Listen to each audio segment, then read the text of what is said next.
चलिए अब अगले क्वेश्चन पर आते हैं बच्चों। इस क्वेश्चन में क्या बोला है, in a system two particles of masses m1 equal to 3 kg and m2 equals to 2 kg are placed at a certain distance from each other। जैसे दो पार्टिकल हैं, इन दोनों पार्टिकल को किसी डिस्टेंस पर रखा हुआ है। जैसे एक पार्टिकल ये और दूसरा पार्टिकल जो है, दूसरा पार्टिकल ये है। पहले पार्टिकल का मास कितना दिया हुआ है 3 kg, दूसरे पार्टिकल का मास दिया हुआ है 2 kg। इनको किसी डिस्टेंस पर रखा हुआ है।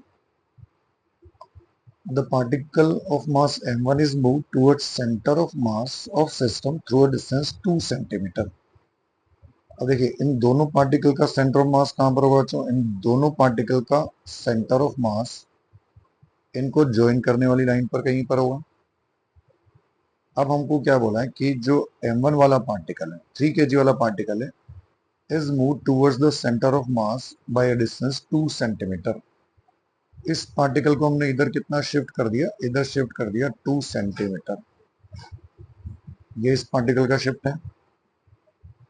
तो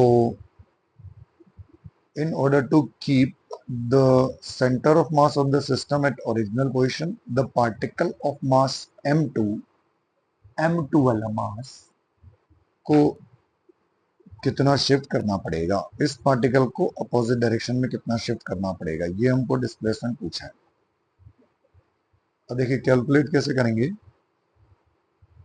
हम जानते हैं सेंटर ऑफ मास का जो कोऑर्डिनेट होता है बच्चों, सेंटर ऑफ मास का कोऑर्डिनेट xcm इक्वल्स टू, इसको हम इतना लिख सकते हैं m1 x1 plus m2 x2 upon m1 plus m2, centre of mass of two particles.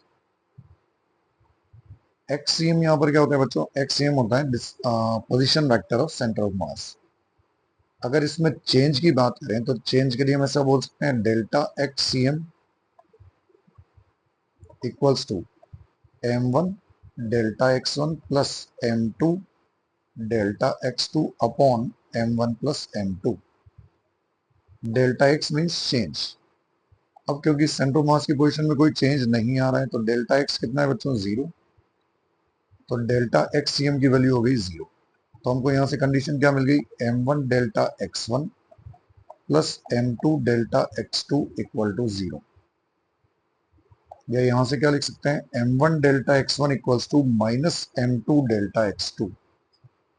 मतलब सेंटर ऑफ मास को स्टेशनरी रखने के लिए अगर m1 वाला जो पार्टिकल है, डायरेक्शन दोनों की एक दूसरे के अपोजिट है, माइनस साइन का मतलब अपोजिट, इसको अगर हमको लेफ्ट में राइट में शिफ्ट करना पड़ रहा है 2 सेंटीमीटर, तो ये पार्टिकल किधर शिफ्ट होगा, लेफ्ट में, अपोजिट।